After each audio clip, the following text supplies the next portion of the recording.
नमस्कार.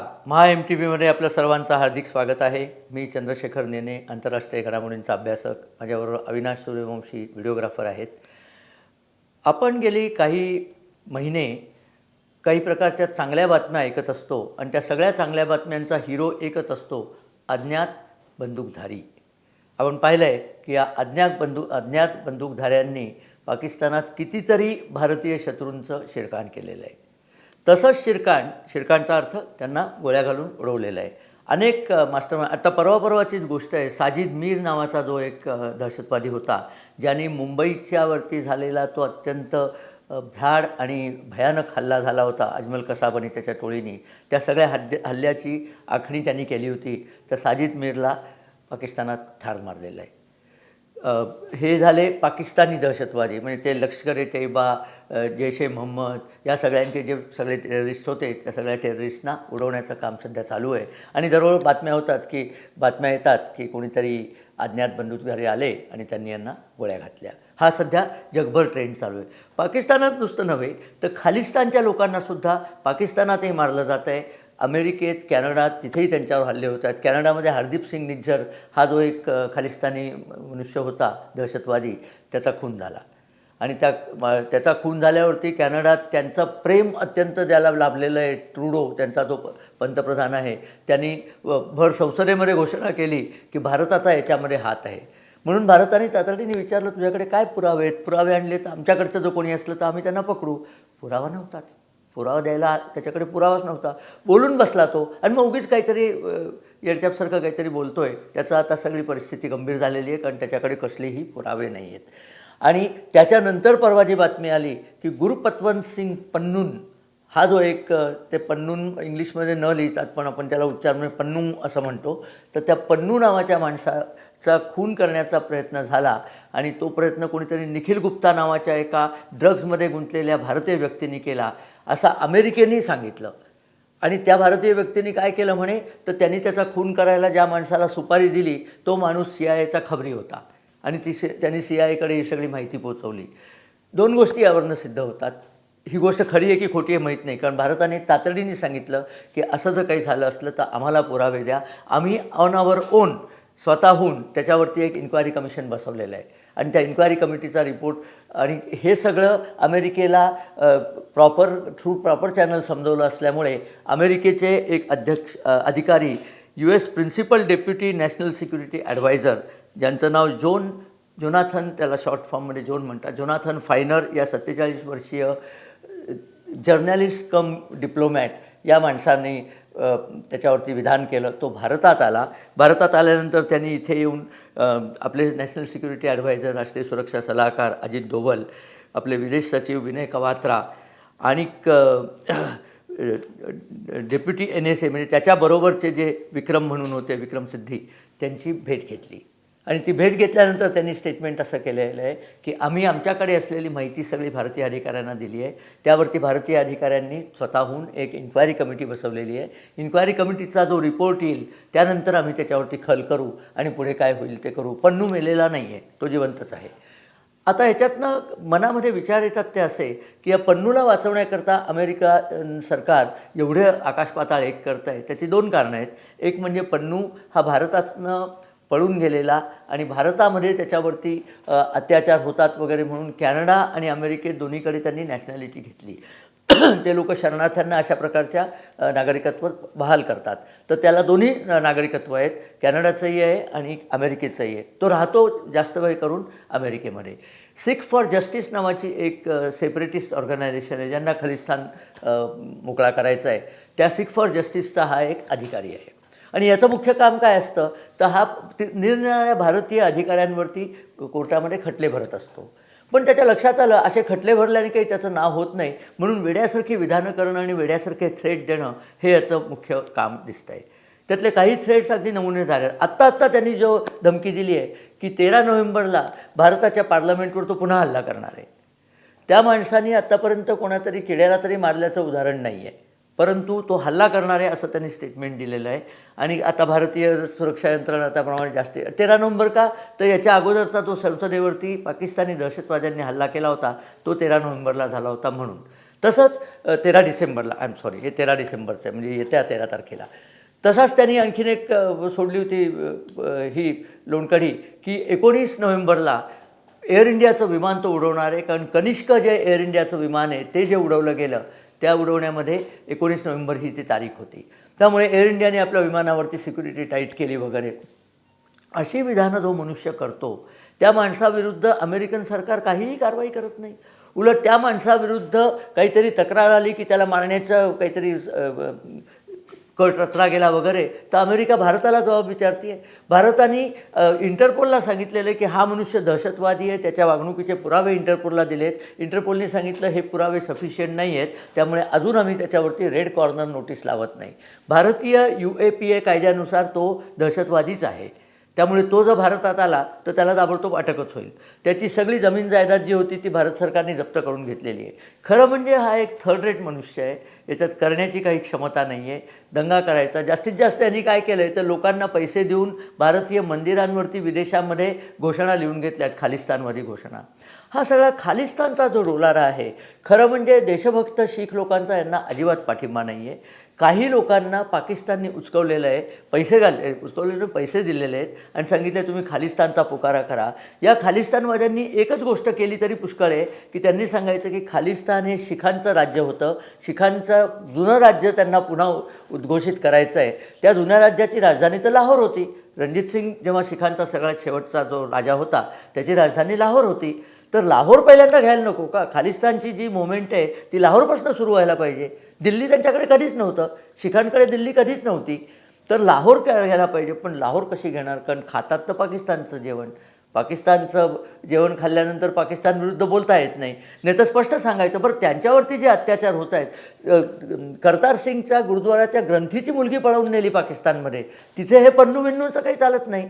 तिथे त्यांची हिंमत येत नाही. खालिस्तानी लोकांचा हा असा सगळा, त्यांना जे पैसे देतात त्या पैशांनी त्यांनी सांगितलं नाच म्हणजे की नाचतात, बस म्हटलं की बसतात, बाकी यांना काही अर्थ नाही याच्यात. बरं, खालिस्तान जर तुम्हाला बनवायचं आहे आणि ते भारतात जर बनवायचं आहे तर इथे येऊन काहीतरी करा ना.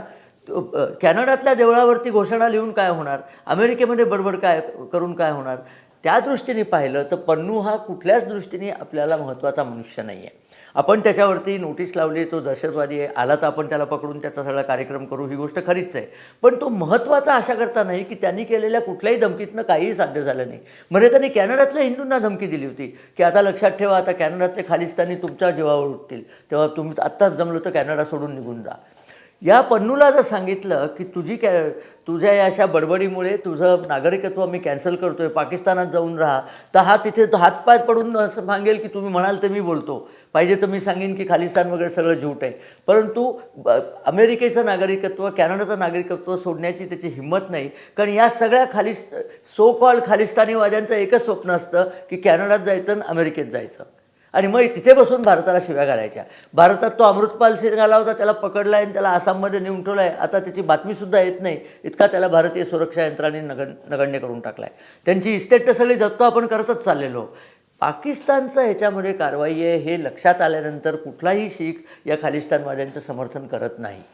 म्हणजे खालिस्तान म्हणणारे जी काही 4-5 टाळकी आहेत ती अमेरिका आणि कॅनडा इथेच स्थित आहेत, त्यांच्याकडनं काही घडणार नाही आहे. पण असं बोलत राहिलं म्हणजे आपल्याला प्रसिद्धी मिळते आणि कदाचित पैसेही कुठनं तरी त्यांना मिळतं, कुठनं तरी म्हणजे ISIकडनं तेही त्यांना मिळतं. पण आता ISIसुद्धा त्यांना पैसे देऊ शकत नाही, इतके भिकारी ते झालेले आहेत की त्यांचे दहशतवादी मरत आहेत तिथेसुद्धा ISIला करता येत नाही आहे. यांना कोण प्रोटेक्ट करणार? यांचं आत्ता एक लखवीर सिंग रोड या नाव एक रोड किंवा रोडे, इंग्लिशमध्ये रोड ही लिहिलं आहे म्हणून, हा संत जर्नेल सिंगचा पुतण्या हा आत्ता पाकिस्तानात मरण पावला.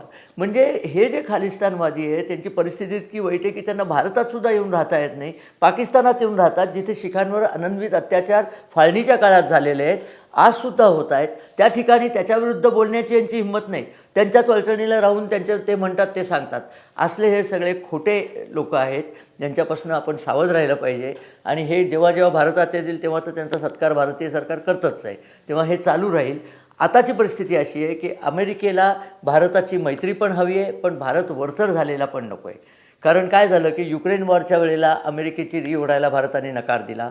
चीनशी भांडण आहे, त्याच्यामध्ये सुद्धा अमेरिका म्हणेल तसं करण्याला भारत होकार देत नाही. भारत हा एक स्वतंत्र देश आहे. पूर्वी त्यांना सवय होती की अमेरिकेने अमुक सांगितलं की भारताने ते करायचं. हल्ली तसं होत नाही. नरेंद्र मोदी यांचं सरकार, एस जयशंकर यांचं परराष्ट्र खातं आणि अजित डोवल यांची सिक्युरिटी इतकी मजबूत आहे की अमेरिकेचं काही ते म्हणतील ती गोष्ट ऐकण्याची आपल्याला गरज नाही. ते म्हणले होते की तुम्ही रशियाकडनं तेल घेऊ नका, आपण तेल घेतलं त्यांना काही करता आलेलं नाही. तर कुठेतरी भारतावरती प्रेशर आणावं म्हणून हे पन्नूबिन्नूसारख्या फालतू गोष्टी काढल्या जातात.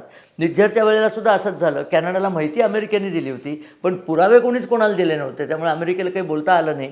यावेळेला त्यांचं म्हणणं आहे आमच्याकडे पुरावे आहेत, तर ते पुरावे येऊ देत. निखिल गुप्ता कोण आहे, हा ड्रगमध्ये अडकलेला मनुष्य आहेत काय ते कळू देत, त्यानंतर आपण त्याच्यावरती विचार करू. पण आत्ता पन्नू हा इतका मुळे महत्त्वाचाच नाही आहे की ज्याला मारण्याचा कोणी कट करावा. स्वतःचं महत्त्व वाढवून गेला, सांगायचं की मला मारायला आलेत वगैरे, आणि अमेरिकन लोकांना ते पुष्कळदा खरंही वाटतं. आणि अशी एक बातमी आहे की पन्नू हा मुळी CIAनेच उभं केलेला भावला आहे. त्यामुळे ते याचा जास्तीत जास्त फायदा घेऊन भारताशी वाटाघाटी करताना, भारतावरती प्रेशर ठेवण्याकरता म्हणून एक पॉईंट म्हणून हा पन्नूचा विषय ते वापरू शकतात. पण भारत काही कच्च्या गुरूचा चेला नाही आहे. भारत त्याला सडेतोड उत्तर देईल. पन्नूला इतकं महत्त्व देण्याचं खरं म्हणजे कारण नव्हतं, परंतु ही सगळी बातमी आली. पाकिस्तानात ते धडाधड माणसं मारली जात आहेत. कोण मारतं आहे हे कळत नाही आहे. भारत मारतं आहे का माहीत नाही, मारतं आहे का माहीत नाही. तो एक लॉरेन्स बिश्नोई म्हणून गुन्हेगार जो भारतीय तुरुंगात आहे तिहारमध्ये, तो त्याच्या हुकमाप्रमाणे होतं आहे का माहीत नाही. परंतु भारताचे शत्रू मरत आहेत हे आपल्याला पुष्कळ आहे. जितके मरतील तेवढे आणखीन मरू देत. आणि महत्त्वाचे 2 शत्रू अजून शिल्लक राहिलेले आहेत, तो मसूद अझहर आणि हफीज सईद. त्यांचाही नंबर बहुतेक लागेल लवकर असंच म्हटलं जातं. तर आता बघूया काय होतं ते, त्याच्याकडे आपण लक्ष ठेवून आहोतच. तुर्तास हा व्हिडिओ इथे थांबवतो. हा व्हिडिओ जर आपल्याला आवडला तर आपण तो लाईक करा, आपल्या मित्रपरिवाराबरोबर शेअर करा, आमच्या चॅनलला सबस्क्राईब करा. आणि हो, तुमच्या कमेंट्स आमच्याकडे येऊ दे. दरवर्षी आम्ही दर प्रोग्रॅममध्ये आम्ही म्हणतो, एपिसोडमध्ये, त्याप्रमाणे त्यातल्या काही निवडक कमेंट्सना उत्तर देण्याचा आजही माझा विचार आहे. संजीव पाटील म्हणतात, जगात कळलं राष्ट्रवादाचं महत्त्व, हा जो कार्यक्रम झाला होता याच्या आधीचा, त्याच्याबद्दल संजीव पाटीलांची कमेंट आहे की thanks to the voters of MP, Rajasthan, Chhattisgarh and Telangana. Excellent and detailed explanation. Thanks Nene sir. धन्यवाद संजीव पाटील, धन्यवाद तुमच्या रिव्ह्यूबद्दल. सुरेंद्र कामत म्हणतात की Y isn't government being aggressive about nationalism even after 10 years in the saddle. 10 वर्ष राज्यावर येऊनसुद्धा सरकार अजून राष्ट्रीयत्वाबद्दल ॲग्रेसिव्ह म्हणजे आक्रमक का होत नाही आहे. मला असं वाटतं की भारत सरकार म्हणजे मोदी सरकारकडे एक टाईम टेबल आहे, कुठल्या वेळेला कुठली गोष्ट करायची आणि कुठली गोष्ट जास्ती महत्त्वाची आहे. काश्मीर प्रश्न अतिशय महत्त्वाचा होता, तो त्यांनी सर्वात पहिल्यांदा, भारताचं संरक्षण अत्यंत ढिसाळ झालेलं होतं काँग्रेसच्या 10 वर्षाच्या काळामध्ये, ते जागेवर आणणं अतिशय महत्त्वाचं होतं. आणि पहिलेही 5 वर्ष तर संरक्षण व्यवस्था मजबूत करण्यामध्ये नरेंद्र मोदींनी अतिशय परिश्रम घेतले आणि शेवटी ते करून दाखवलं. माझी जुने आपले जे स्वर्गीय संरक्षण मंत्री मनोहर पर्रिकर, त्यांच्याशी एकदा गोष्टी झाल्या होत्या आणि ते सांगत होते की ते संरक्षण मंत्री झाल्या नरेंद्र मोदींनी त्यांना एक कामगिरी सोपवली की काय वाटेल ते करा, पण भारताची संरक्षण व्यवस्था मजबूत झाली पाहिजे. काय इम्पोर्ट करायचं आहे, काय इथे बनवायचं आहे, सगळं त्याचं व्यवस्था करा. त्याप्रमाणे ते रात्रंदिवस त्या कामात गुंतले होते. त्यांच्या त्या कामाची पावती म्हणून आपल्याकडे आता राफेल आलेलं आहे, आपले स्वतःचं विमानवाहू नौका आपण बांधलेली आहे, शस्त्रास्त्र आधुनिकीकरण आपल्या इथे चाललेलं आहे, बुलेट प्रूफ जॅकेट्स आली आहेत, केवढ्या तरी गोष्टी झाल्या आहेत. पुन्हा चीनच्या सीमेवरती रस्ते प्रकर्षाने, पूल, रस्ते आणि इतर साधनं आपण बनवलेली आहेत. सैन्य मॉडर्न झालेलं आहे. तर हे सगळं पहिल्या वेळेसचं काम होतं. दुसरं काम काश्मीर मुक्त करणं होतं, ते झालेलं आहे. काळ्या पैशाला अटकाव आणायचा होता म्हणून नोटाबंदी करून झाली, ते पण झालेलं आहे. भारताची आर्थिक स्थिती वर न्यायची, भारताचं अर्थव्यवस्था मजबूत करायची म्हणून GST पहिल्यांदा आणला आणि त्याच्यानंतर अर्थव्यवस्था मजबूत करत गेले. आज भारत आताची 5व्या क्रमांकाची अर्थव्यवस्था आहे आणि तर 2 वर्षात भारत जगातली 3ऱ्या क्रमांकाची अर्थव्यवस्था बनणं काही फार अशक्य नाही आहे. ते सगळं या 10 वर्षातल्या अथक परिश्रमाचं फळ आहे. चांद्रयानसारखे महत्त्वाचे प्रकल्प तयार करायचे, ते राबवायचे, अशी खूप सामान्य माणसाचं जीवन सुखी व्हायला पाहिजे, त्यामुळे त्यांच्याकरता शौचालय, त्यांच्याकरता घरं, अनेक गोष्टी केलेल्या आहेत. सगळ्यांची यादी इथे देणं मला आत्ता जमणार नाही, परंतु या सगळ्या गोष्टी ते सरकार करत चाललं आहे. सरकारकडे एक टाईम टेबल असतं, त्या टाईम टेबलप्रमाणे सरकार पावलं टाकतं आहे. लवकरच आपल्याला हे वक्फ बोर्ड, आणखीन चर्च आणि या सगळ्यांकडे असलेल्या एक्स्ट्रा जमिनी याच्यावरती काहीतरी केलं जाईल. मंदिरांकरता सुद्धा जो कायदा आहे सध्या की भारतीय मंदिरं हिंदूंची फक्त अटकावत आहेत आणि बाकी मशिदी आणि ख्रिश्चन चर्चवरती सरकारचं काही नियंत्रण नाही, याच्यावरती लवकरच अटकाव होईल याबद्दल खात्री बाळगावी. नरेंद्र मोदी सरकारला करायची कामं खूप आहेत, वेळ कमी आहे, त्यामुळे त्या कामांचं प्रायोरिटायझेशन करणं, प्राथमिकीकरण करणं हे अतिशय आवश्यक आहे. आता ह्याच्यातले काही एन जोशींनी विचारलं आहे की आपण म्हणजे भारताने 91 साली आपलं सोनं इंग्लंडमध्ये तारण ठेवून 47 टन सोनं नेलं होतं, कर्ज काढलं होतं, त्या कर्जाची परतफेड आपण केली का? केली असल्यास ते सोनं आत्ता कुठे आहे? त्या वर्षाच्या शेवटापर्यंतच भारताने ते कर्ज फेडलेलं होतं, पण फक्त ते सोन्याची ने-आणसारखी करायला नको म्हणून ते सोनं इंग्लंडमध्येच ते ठेवलं होतं, फक्त त्याची मालकी पुन्हा भारताकडे आली होती. आज तर भारताकडे ते तर 47 टन सोनं होतं, आज तर 500हून जास्त टन सोनं भारताचं आहे. काही भारतात आहे, काही परदेशात आहे. ते जिथे असेल तिथे मालकी कोणाची आहे त्याच्यावरती सगळं अवलंबून असतं. त्यामुळे ते सोनं परत भारताच्या ताब्यात आलेलं आहे. प्रत्यक्ष आलं आहे किंवा नाही हा सध्याच्या युगात हा प्रश्न आलायदा ठरतो. त्या सोन्याची मालकी तुमच्याकडे असली तर त्या सोन्याची खरे मालक आणि एकूणच ते आपल्याच ताब्यात आहे असं म्हणायला काही हरकत नाही.